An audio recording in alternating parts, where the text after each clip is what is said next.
Hello, everyone. Thank you so much for joining our September Wellness Wednesday. Today, we'll be talking about brain health, specifically the six pillars. And today we have with us Dr. Cheryl Greenberg from AARP talking to you today about brain health. Just a few housekeeping things before we turn it over to our speaker here. We will have a Q&A session at the end of today's presentation. But if you have any questions as the presentation goes along, feel free to use the chat box function found at the bottom of your screens. If it's relevant to what we're talking about specifically, then we'll go ahead and answer that on the spot. If not, we'll wait until the Q&A session at the end. But without further ado, I will go ahead and turn it over to our speaker here. Thank you so much. It's so good to be here today with all of you. Let me tell you a little bit about who I am and what we're going to do, okay? First of all, I am Dr. Cheryl Greenberg. I have a doctorate in gerontology and studying older adults. And actually, my specialty when I was in school and continues to be is brain health. So this is right up my alley, although I am also a life coach. I work as it's sort of like a counselor or a guide. So I help people who are making changes in their life. Maybe they're dealing with an illness, a dementia. Maybe they are just simply finding a new path for the next stage of life. This kind of conversation that I have with people helps them, but it also helps me come back to you with a program like this because it helps me understand how people are coping with some of the issues around brain health and healthy living. And that I am a volunteer for AARP. So today I'm here with my little red, well, I'm wearing a black shirt, but I should be wearing a little red shirt for AARP. And we are going to talk about the 6 pillars of brain health. It's important to remember that what I'm going to talk about is really going to be geared towards what's good for a person as they age. But I can't think of anything I'm going to say today that doesn't apply to a 20-year-old, a 40-year-old, a 60-year-old, or a 90-year-old. We all want to keep our brains as healthy as possible, and we're going to talk about what that means, how we do that, and why it's important.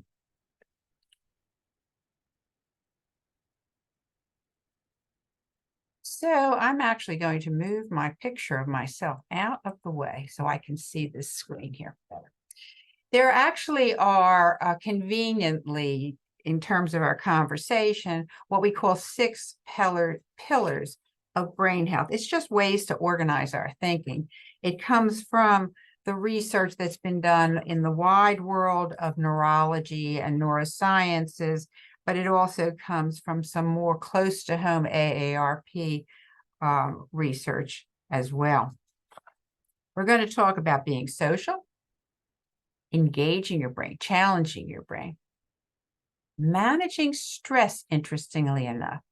And I'm going to talk about exercise and sleep. And then finally, I am going to talk about eating, which really does have a pretty important impact on how healthy our bodies and brains remain over time. So I was just having this conversation with Ms. Hatfield about how much interest there is in brain health today. That makes me so happy because it's so important. But why all of a sudden is everybody calling us up and saying, come do brain health presentation? Well, first of all, we're getting older. Do you know that in 1900, the average life expectancy was about 47 in the United States? The average life expectancy now, depending on whether you're a man or woman, is someplace in the neighborhood of 80. We live longer. We're adding years to our lives. We want them to be good, healthy, productive, satisfying years. We're not even retiring as often. We find that people, even when they retire, keep busy with part-time jobs, with volunteering, with things that are interesting to them. And really, one thing to keep in mind is that the research is now changing so much that I would have told you in 1950, if I hadn't been a baby, that there's really not much you can do to improve your brain function. We now know that the brain isn't just formed at birth and just, declines over time, has problems over time. In fact, we can do things to keep our brains healthy, and even in some cases to repair or add brain cells. So how do we do that? Well, among the most interesting research that I have read in the last couple of years is about Pillar 1. Pillar 1 says we should be socially active. For most of us, except for the people who are very, very introverted, it's really satisfying and meaningful to be with other people. And I will tell you, there's rarely a person who is healthy who doesn't need some level of social interaction. It feels good. We do stay socially active by meeting with our friends, planning holiday meals with our families. For many people, it's being active in a volunteer activity, part-time work or full-time work, or a faith community. But here's the thing. Being socially active doesn't just feel good. It actually has been shown to decrease the amount of illness we have and to increase our lifespan on average. There's a wonderful YouTube video you might want to look at. Look up Susan Pinker, Pinker, just like the color. She was very interested in these half a dozen places around, about a half a dozen different communities around the world where people live to be 100 or older in greater numbers than in other parts of the world. And she studied everything about how they lived their lives. And what she found ultimately was that people who lived in a community where everybody sort of knew each other, they cared about each other, they took care of each other, and they interacted regularly, those folks felt less isolated, were healthier, and as I said, they lived longer. These people, the ones she studied, were in Italy, in a community where there are a great many people 100 years old or older. So how do you do this? Well, there are any number of ways. I just sit and think for yourself. What do you do today that makes you connect with other people, that keeps you connected with other people? And what's one more activity you could take on right now or soon? You can join a club. Are you a knitter? Are you a reader? Join a book club, join a knitting club. That brings you in contact with other people, and in terms of a common interest, so that you have things to talk about and really get to know the other person. Some of the other things you can do that are on this list, I actually don't really agree with. You can go to a community event, you can adopt a pet, but if there's not a person in this picture, if you're not talking to somebody, making a friend, sharing something in common, could feel good, but that's not being socially integrated. That could be still being isolated. Get that pet. There are reasons for the pet, and petting is good for the body and brain, but it's not enough when we're talking about being socially active. But there are lots of, as I say, there are other things like joining a club, volunteering, getting that part-time job, staying active in your faith community. If you'd like to know, because we can't go into this in depth, if you'd like to sort of get some ideas, and frequently my clients, when I'm coaching, say, gee, I'd like to be more socially active, but how? Well, one of the things you can do is go to AARP.org and look around for volunteer opportunities, community opportunities. At least get ideas there about what you might do. If you really get stuck on that, give me a call and I'll tell you more about things that are in your local community. Also, if you just want to talk to somebody, AARP has what they call their friendly voice program. You can sign up there and just chat with somebody and maybe chat with them more than once. There are programs like that locally as well, where there are people who are called friendly visitors, friendly callers. You can either be the friendly visitor or receive a friendly visit. So number one is staying socially active. And some people think that may be the most important thing we can do for our bodies and brains. I'm not sure if it's the most important thing, but it is certainly crucially important. There's something more direct that we have to do as well, and that's use your brain. Really challenge your brains. It's something that I call ACE your brain. Have you ever heard of that? I think I made it up. ACE means being active with your brain, challenging your brain to new things, and staying totally and often engaged with other people in new ideas, in ways to keep your brain active. One of the best ways to do that is to just stay curious. Think about things that are interesting to you. Now, if I were going to suggest something right about now, September of 2023, I might not say go read the newspaper every day, because that can be stressful. We're going to talk about stress. We do want to know what's going on in the world. That's important. But what are some other things you might want to read or learn about that would be good for building the connections in your brain, for keeping your brain active? For example, have you always been interested in history? Well, how about learning more about history? I just started a group about 6 weeks ago, a book group, but it happened to be a book sitting on my shelf. My daughter was interested in it. We decided we would read the book and talk about it, and then we decided we would invite some more people. We now have 15 people having conversations once a week about this very interesting, very challenging topic that's interesting to us, but we didn't know much about it. Good for our brains, good for the brains of everybody in that group. So you want to ace your brain. You want to use your brain. Teach a course. Take a course. What do you know a lot about? Go ahead and talk about it with other people. Go to a senior resource center and offer to teach chess or teach cooking or take a class about good nutrition.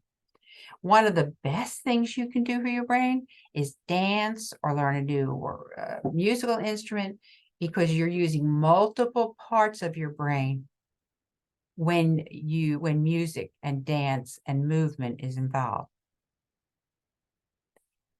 And there's nothing wrong with a good, challenging board game. Many people, when I talk about the brain, say to me, well, I do a crossword puzzle every day. Isn't that great? What do you think? I tell them no. If the answer is no, if every day you do a crossword puzzle and it's really easy and it makes you smile that in 10 minutes you finish the whole crossword puzzle. It feels good. That's great. But you want to be doing things that push you a little bit, that challenge you a little bit. So if you're going to do that crossword puzzle every day, then you want to do a crossword puzzle that's a little bit harder than your comfort level, so that you are truly getting some activity in your brain that's stimulating your brain. There's so much to talk about, but I told you there'd be 6 pillars, right? The third pillar is managing stress. Put your hand on your chest. How much stress do you feel there? Or on your belly? How much stress do you feel there? We all live with some amount of stress. That's part of being alive. If we felt no stress, we would never get out of bed. We need the stress of needing a meal or preparing a meal for somebody else. That's minor everyday stress. But when our stress is chronic and chronically high, it has an effect on how we feel about life, it has an effect, a direct effect on how well our brains function. Did you know that? When we are chronically stressed, or when we are very stressed, our bodies produce more hormones that actually have a directly negative effect on the health of our brains and other parts of our bodies. So stress doesn't feel good, but it's also directly unhealthy for us when it's chronic, when it's severe. What do you do to control stress? I think there are just lots of things. There actually is a saying and some scientific findings that simply smiling and laughing reduces your stress level. I mean, without hearing a joke, if you smile, it brings down your stress levels. It's interesting and it's true. But there are other things that we can do as well. But first of all, when you're stressed, sometimes you simply have to deal with the situation. You just can't ignore it. Go ahead and deal with it.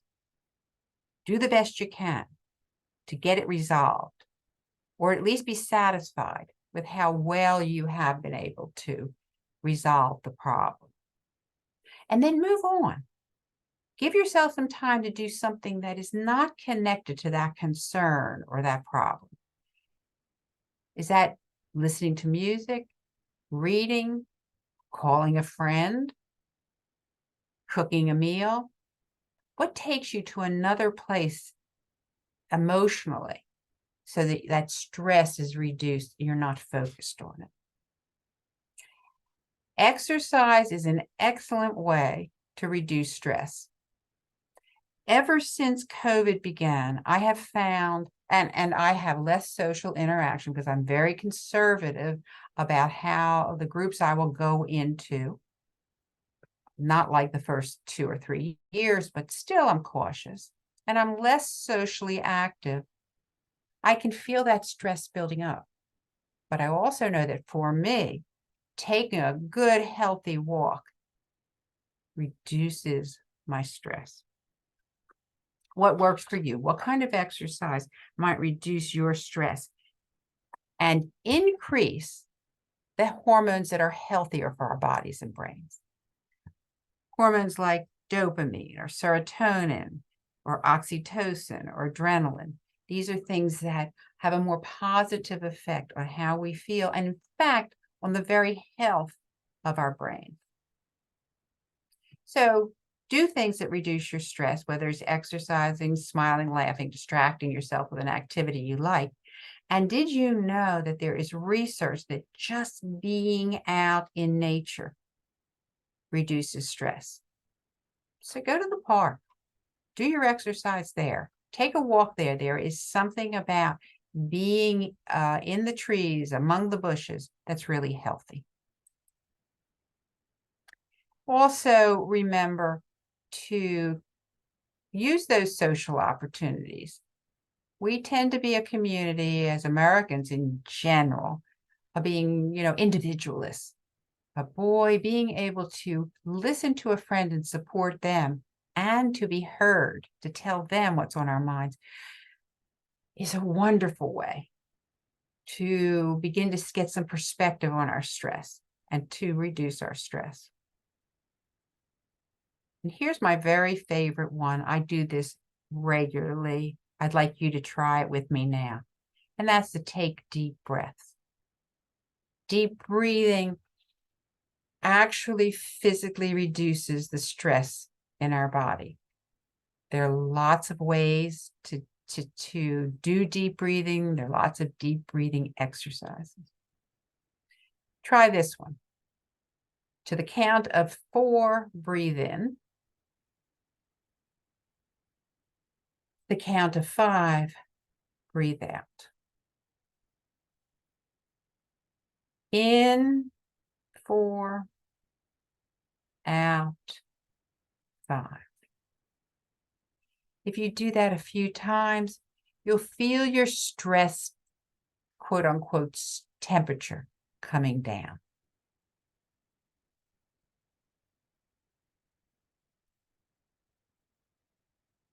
Now, I've talked about,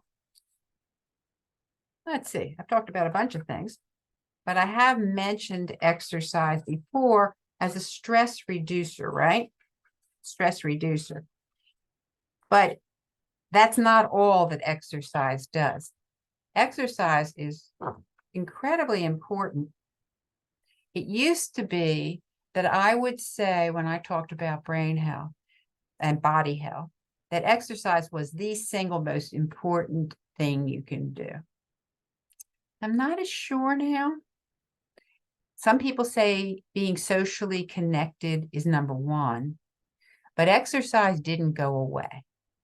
The federal government tells us, the National Institutes of Health tell us that we need 150 minutes of moderate exercise a week. That could be 30 minutes at a time. It could even be more sessions, but it has to total up to 150 minutes or more of moderate exercise. If you're doing high intensity exercise, then you can reduce that by about half to 75 minutes a week.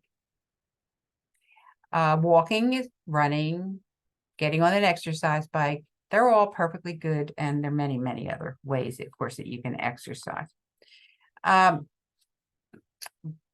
Also, you want to be sure that 2 or 3 times a week you do some weights, because weights, you don't want to do those every day, but you do want to have that as part of your routine.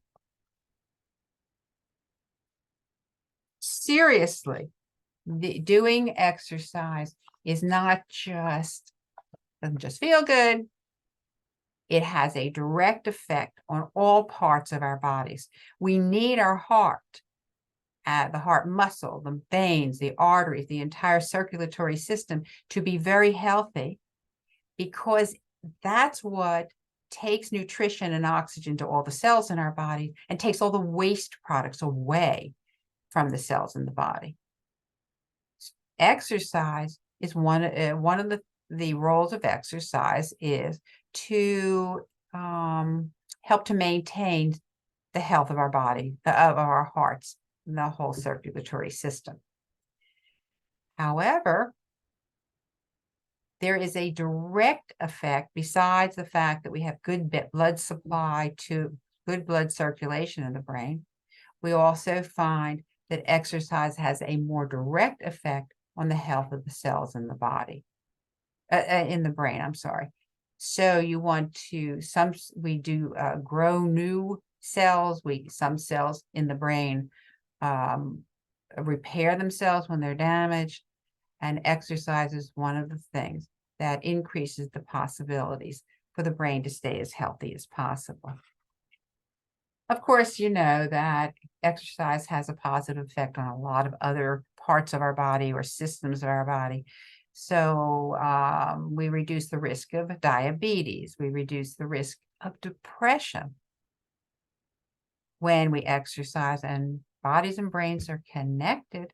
So when we reduce the risk of diabetes, we reduce the risk of brain diseases like Alzheimer's. When we reduce the risk of depression, we feel better, but we also reduce the risk of brain problems or diseases like Alzheimer's disease.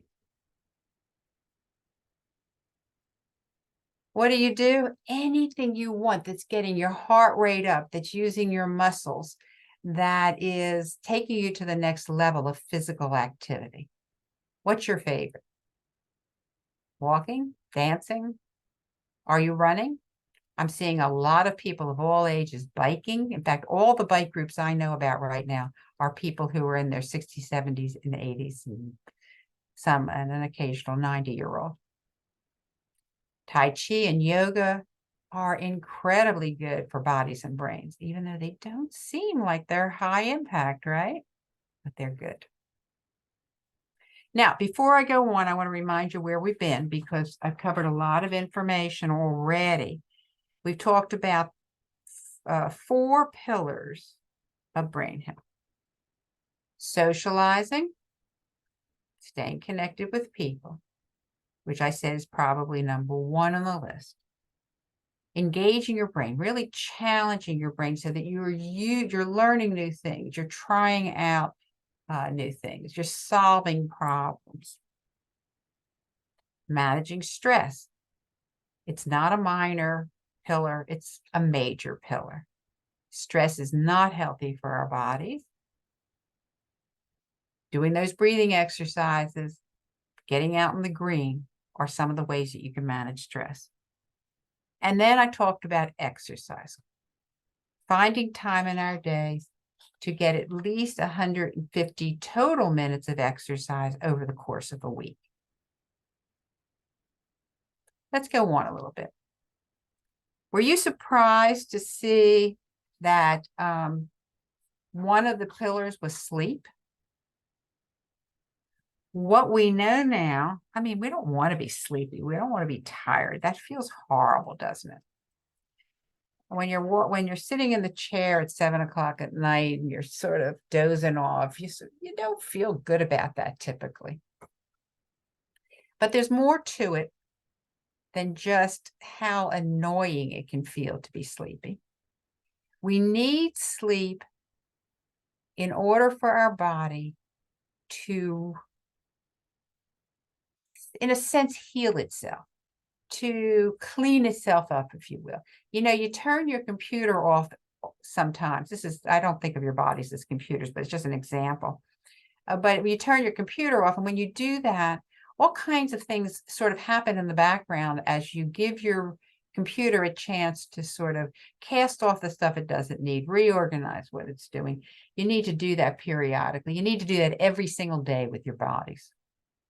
You need 7 to 9 hours of sleep a night.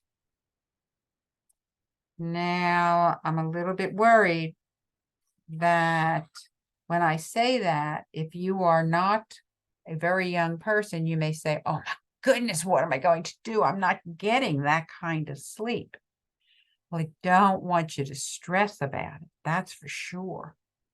And I've already told you, stress isn't a good thing for our bodies and brains. But I do want you to create the kinds of schedules and patterns in your life that make it more likely that you will get 7 to 9 hours of sleep a night. The older we get, the more changes we have in our natural rhythms, what are called circadian rhythms.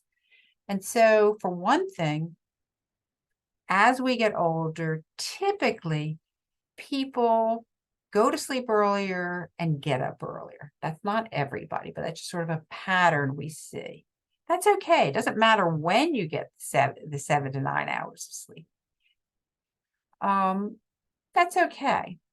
But we also find that as we get older, we don't sleep as deeply. We don't get as much of that deep sleep, that really restorative sleep. And that our sleep is interrupted more often than when we were younger. We wake up to go to the bathroom. We just wake up and don't know why. I invite you not to stress about that, just to notice it and say to yourself, okay, here I am, awake. I'm going to relax and try to, and you know, sort of let sleep come back. Let sleep come back. There are some things you can do to make sure that you are sort of maximizing the possibility of good sleep. So what would that look like? Well, I don't know anybody who's my age who doesn't talk about getting up in the middle of the night to use the bathroom. Not that they all do it, but they all talk about it. Clearly, one of the really easy things to do is to be sure that you're not drinking a lot right before you go to bed. You need fluids. You need fluids all day long, but maybe not in the last couple of hours right before you go to bed. That's not when you want to load those liquids in, because then you are going to get up more often during the night. But there are other things that you can do. Look around at both your schedule and the physical environment. The schedule is, do you try, for the most part, to maintain a rhythm to your day? That high-level activities are not what you do right before you go to bed. That is not the time to read the news if that upsets you. That's not the time to study a really hard concept, which I want you to do, but I want you to do that earlier in the day. This is a time when you might want to watch, a light thing on TV, or read a book that is not too dense, not too demanding, not upsetting. It's time to have a pleasant conversation with somebody, but not to solve the world's problems. And to pretty much try to be in bed about the same time every night and get up around the same time in the morning. Creates a sort of rhythm that your body will hopefully recognize. Another thing is that's the scheduling part, and the other part is the environment part. So you want to be in a quiet place, cool, not cold, but cool. Usually for most people is a better way to sleep. What you don't want to do is have lights on or more lights on than are just protective. You need that night light, see your way to the bathroom, that's fine. But let's keep those lights low and protective, just protective. No blue lights. We are finding that blue lights from TVs and computers and telephones are not good for solid sleep. Put the phone away if you possibly can. And the dog, if the dog sleeps with you and it's the least bit disturbing, or you have a noisy household with lots of other people living there, see if you can find a way to make your space as quiet and relaxing as possible. So restorative sleep was pillar number 5.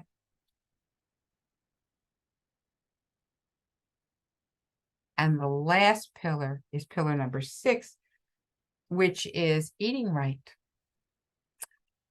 This is tough because we all have our preferences, and we all have sort of regional and community foods that we like. Where I live in Greensboro, I see an awful lot of French fries, and I see an awful lot of biscuits and gravy.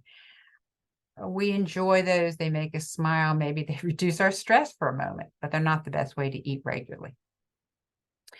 So there are, if you want a model for this, you might look at something called the Mediterranean diet or the MIND diet, MIND, or even I was going to say Mediterranean, then DASH, which was developed for high blood for hypertension, and then the MIND diet, which is a combination of Mediterranean and DASH. Essentially, what these are the kinds of diets that people typically eat in those areas I told you about, where a great number of people live to be 100 or older. The Mediterranean diet is what you typically find in places like where Susan Pinker did her research in Italy that I told you about when I was talking about socialization. Basically, what you want to do is cut down on the saturated fats. Eliminate the saturated fats as best you can. Processed foods, eliminate them the best you can. Minimize sweets. Watch your salt intake. Talk to your doctor about salt and see what his or her recommendation is. You want to eat protein, but protein shouldn't be the largest part of your diet. It should be about the size of your fist. It should be lean poultry or meat, and preferably fish if you can, a couple of times a week is very important for the omega-3s. Nuts are good. They're high in fat, high in calories, but it's good fats. They're good for you. You just don't want to overeat them so that you're getting too many calories. Whole grains. Remember, I said not processed food. So white flour and white rice are not as good for you as whole grains, but you do need some carbohydrates in your diet, and grains are a good way to get them. So are beans that are high in fiber typically, and many other nutrients. We are finding that leafy green vegetables are very important, as well as all other kinds of vegetables. But try those leafy green vegetables as often as possible. And if you're going to eat a a fat, olive oil, or a similar kind of oil is far better for you than some others. For example, canola oil has some problems. Olive oil is a much healthier choice, is what we're finding right now. Some magic bullets we're finding in the literature are things, as I said, the green vegetables, the dark green vegetables, leafy vegetables, berries, blueberries, for example, provide really important nutrition. Give up your salad dressings for simpler salad dressings made out of vinegar and lemon, for example, and oils.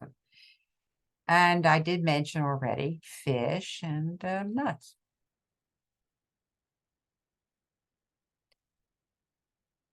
We're getting about close to where we would stop, but I think you already heard me say that that many of the diseases of the body have an effect on the brain, how well the brain functions, such as heart disease, depression, and diabetes.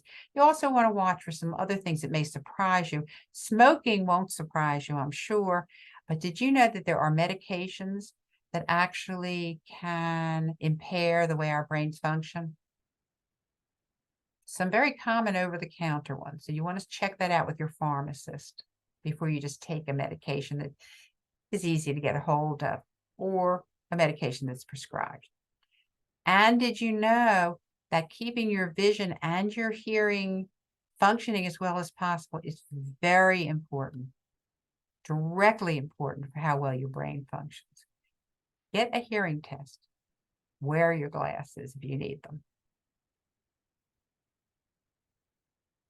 So 6 pillars, I'm going to read them to you again. Socializing, challenging your brain, managing stress, exercise, good sleep, and eating right. What do you do with all this information? Well, think step by step. What's one thing that you could do tomorrow? What's one thing that would improve on your habits, your just normal living habits that would be good for your brain? And plan it, do it, write it down, plan it, do it.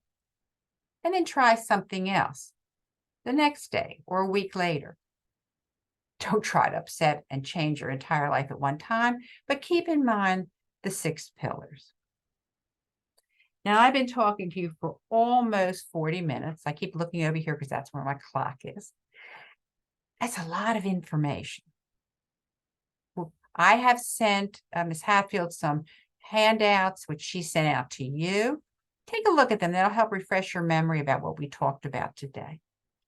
And if you still have questions, know that AARP.org has a lot of resources available for you, including programs like Brain Health, AARP.org/Brain Health, where you can get more information. You can find games to play that are good for your brain and other ideas for how to stay physically and mentally healthy. Programs like the Global Council on Brain Health provide you with information about recent research, and stayingsharp.org is another great place to get some more information and to manage your own very good brain health. If you have questions, this will be a great time to ask them. I'm always happy to answer your questions both now and if something pops up later. You can, shoot me a quick email and I'll shoot you a quick email. And I'm going to stop there to see if we have any questions.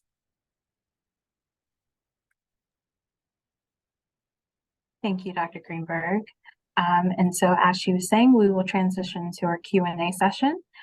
So if you have any questions, feel free to unmute yourself. No need to type into the chat box at this time. Yeah, let me know if you have any questions.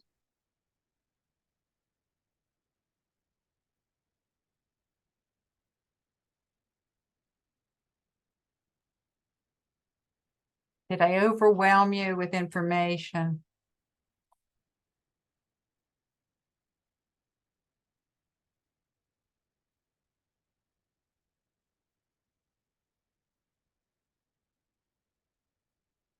see.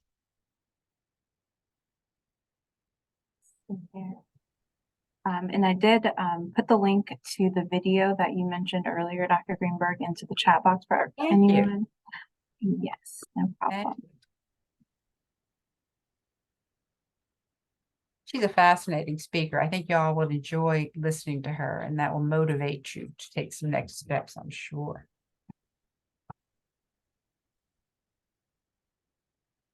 Well, I'm not seeing any questions coming through. Dr. Greenberg, I'll ask you a question then. What is I guess maybe a typical concern or question that you see a lot when you give these presentations? Well, it's typical for people to be a little overwhelmed because I gave a lot of information, right? Which is why I think you know these handouts are useful. But eventually people want to know, but what about dementia? What about, can I fix everything? And I'm asking the question, but would you like me to answer it? Yeah, no, absolutely. Okay. So what I'm talking about, what I've talked about today are 6 big areas that you can pay attention to reduce your risk of dementia and to keep your brain just as sharp as possible. But the truth of the matter is that healthy living seems to have an impact on reducing the risk of dementia, but it doesn't eliminate the risk. There's also a genetic component to dementia. And there's only so much we can do in terms of our lifestyle. If a person is going to develop a dementia, we don't know at this point how to stop it. I do think that what happens, for example, when you keep your brain sharp and you do number 2, the challenging your brain, you are actually, in a sense, building up the capacity of your brain. So when there's damage in one part of your brain, you've got some other ways to remember and to process information for longer than you would if you didn't keep your brain really sharp. Person who's sitting in a chair all day long, just sort of staring at the TV, is at much higher risk for a dementia than somebody who's out in the world actively using their brains and socializing. Thank you. And it looks like we actually had a question in the chat box here. So, do PD medications cause no, sorry, you're saying your PD medications cause drowsiness for you, and how do you compensate for that? So I know this is a very specific question. It is. Yes. It is. Yeah. And honestly, I hear your question, but without knowing, it's really a question for a physician, right? Somebody who knows your particular situation and your particular medication. From my point of view, the more we can stay active, the more we can combat that drowsiness.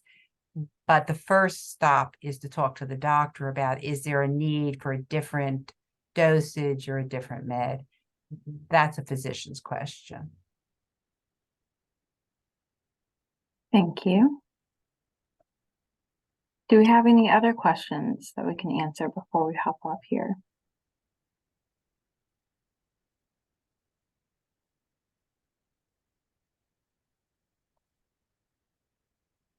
Okay, well, while we wait for another question, I will go ahead and let everyone know. So today's session was recorded. So if you came a little later, if you just missed something during the presentation, it will be available on our YouTube channel by the end of the week. And then, of course, if you have any questions in the meantime for Dr. Greenberg, feel free to reach out to me and I can connect the two of you.